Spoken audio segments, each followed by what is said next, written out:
By 1942, the German forces had steamrolled their way through the USSR, conquering most of modern-day Ukraine and Belarus. But they had finally been stopped just shy of Moscow by fierce Soviet resistance. But with the Soviets thinking the Germans would once again try to take the capital, they had unfortunately miscalculated, as the Germans had different plans, and a new prize took their sights. Stalingrad, and some of the most brutal fights in mankind's history was about to begin. Stalingrad was an important city in strategic and moral terms. It was the centre of the Soviet industrial heartland, with immense amounts of production coming from the city. It housed the Dahinsky tractor plant, the biggest in the USSR, and most likely in Europe at the time, which was converted to produce Soviet tanks, which were desperately needed. Next, there was the Red October Steelworks, which produced vital steel for all of the Soviet needs. In conjunction with the Barricadi gun factory, this made Stalingrad immensely important to the Russian military. Stalingrad was also a major rail and river transportation hub, second only to Moscow, and its location in the south meant that if it was lost, most of southern Russia would lose access to this heavy freight system and the river traffic would come to a halt, meaning the Germans would be able to strangle the forces in the south of the desperately needed supplies. And the most important reason of all, this is the city that bore the name of the leader of the USSR himself, Joseph Stalin. To lose Stalingrad would be a massive hit to the Soviet people's morale, and quite frankly, the Germans knew this. They could break the Soviet population right here, and there was no way the Russian forces were going to allow this to happen. Assaulting and taking Stalingrad would be a brutal endeavour, and the Germans knew this. Forces were gathered ready for the advance towards the city. On April 5th, 1942, Hitler outlined Operation Blue, which was the German summer offensive into eastern Russia. The Sixth Army, led by General Friedrich Paulus, was tasked with capturing Stalingrad, and they were given until August 25th to do so, an overly ambitious and foolish date that we now know. The forces were a mix of German, Romanian, Italian, and various other allies, but the German forces tended to take the brunt of major fighting, as Allied forces were relegated to defensive and security operations unless things got desperate, as we now know they eventually would.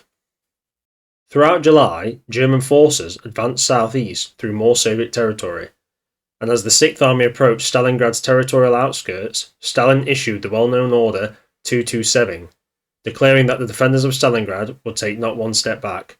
No Soviet commander was allowed to issue a retreat order.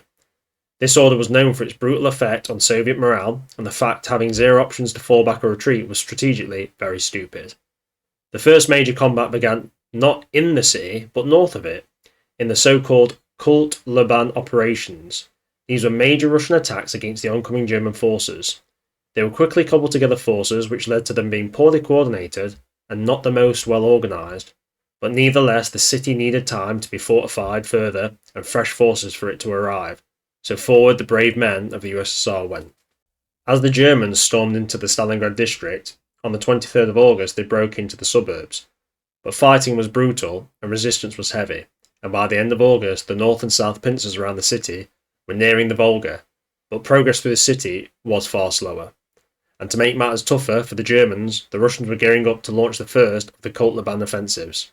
So during the first week of September 1942, this major force, which was comprised too heavily of armour in my opinion, and lacking high quality infantry, artillery and air support, but it was still a very large force and powerful force if used correctly. This force had at its disposal 80,000 men, 309 armoured vehicles, and the infantry was a mix of more veteran troops and many new recruits. But with the heavy losses the Soviets had taken throughout the German invasion, this was very common. In opposition to the forces, the Germans had roughly 64,000 men and only 115 armoured vehicles, but they had good artillery support and the German Air Force had air dominance to a massive degree. These ground forces also had good defensive positions with overlapping fields of fire and were well organised.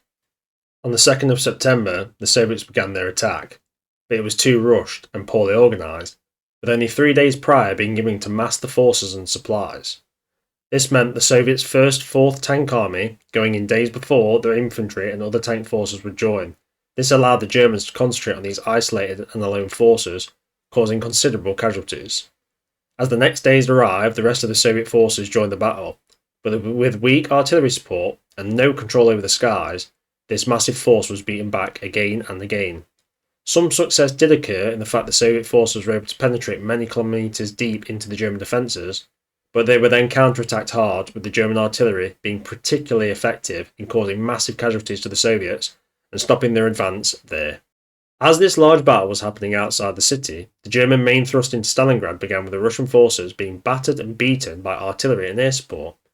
The Russians had little effective forces in Stalingrad, with large amounts of their forces being committed to the Kotlebane offensives, but the first offensive had held the Germans back long enough for the Soviets to extract vital resources. These were grain and cattle, which would be very important for the Soviet population as food supplies were rather limited. Unfortunately for the 400,000 residents of Stalingrad, they were not allowed to leave, as it was thought their presence would inspire troops to fight harder, knowing the civilians were still in the city.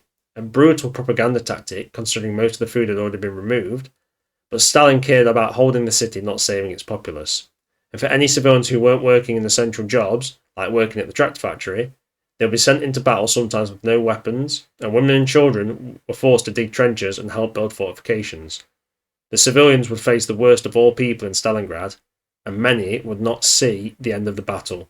They would die. It was brutal, it was absolutely horrendous, and quite frankly, of all the things to come out of Stalingrad, the suffering of the civilians is by far the worst. The Germans' major advantage in the initial assault on Stalingrad was the air superiority of the Luftwaffe, with the city being bombed heavily and the river crossings and boat crossings of the Volga being heavily harassed, with any attempt to cross being almost suicidal.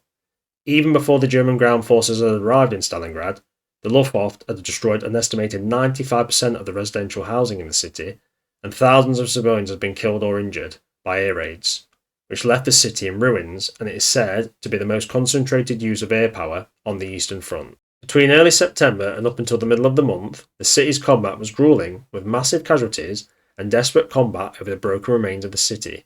The Soviet defenders used any remaining tanks as strong points to hold streets, and would use every window, door and gap in the walls to ambush and fire upon the Germans. Many buildings becoming mini-fortresses, with the large Soviet residential buildings and industrial buildings being particularly resistant, and the Germans suffering heavy casualties trying to root out Soviet defenders.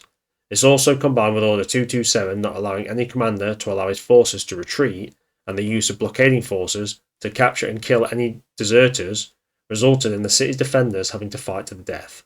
A harsh tactic, but ultimately it was effective. But the Russians lacked significant forces inside the city, which at its worst, only 20,000 Soviet soldiers were in Stalingrad, backed up by very little artillery and armour, and were almost completely destroyed when it comes in terms of supplies. They held only a 9-mile by 3-mile strip of land on the edge of the Volga, where the gates of hell itself seemed to have opened. Then, on the 18th of September, the Soviets attempted their next major counterattack, the Second Kotlebane Offensive. This involved a massive Soviet force comprising 123,000 men, 611 guns, 2,000 mortars, and 340 armoured vehicles in total, with 185 of these being T-34 medium tanks or KV heavy tanks. This force was to attack the Germans where the defensive lines were comprised mainly of infantry and lacked the heavier armour. This was sound thinking by the Soviets, and a good plan to use their armour advantage over the Germans, but once again they failed to use their force effectively. The Soviets were overconfident with their main fact that they outnumbered the Germans 6-1 in troops and 5-1 in tanks in the area they were attacking, but the terrain did not favour their armour in advance, and the German positions were heavily entrenched and well laid out, meaning the going was tough, and even worse than the first offensive, it was absolute massacre on the Soviet troops. Their artillery barrage also failed to hit anything of value, and all it did was announce the coming attack.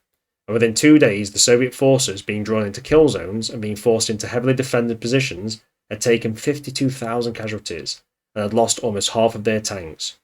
The Soviet forces did try to target different areas of the German lines, but this also failed, and the attack lost all momentum. And with some swift German counterattacks, they were pushed back into the city.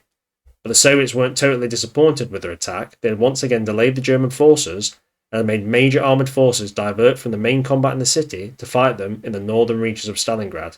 But the cost had been high, and the situation in the city was getting more dire by the minute. By the end of September, the Germans had held the south of the city thoroughly, but the north and centre was heavily contested, but the Soviets were winning these fights, and with the Soviet high command realising how dire the situation was becoming, they began to reroute reinforcements and essential supplies to the city's defenders. And the fact that the Soviets had held the vital river crossing areas around the Volga, they would be able to receive them. Even though the Luftwaffe would inflict heavy losses on anyone entering the city, the battle was far from over, and it was already becoming an absolute meat grinder.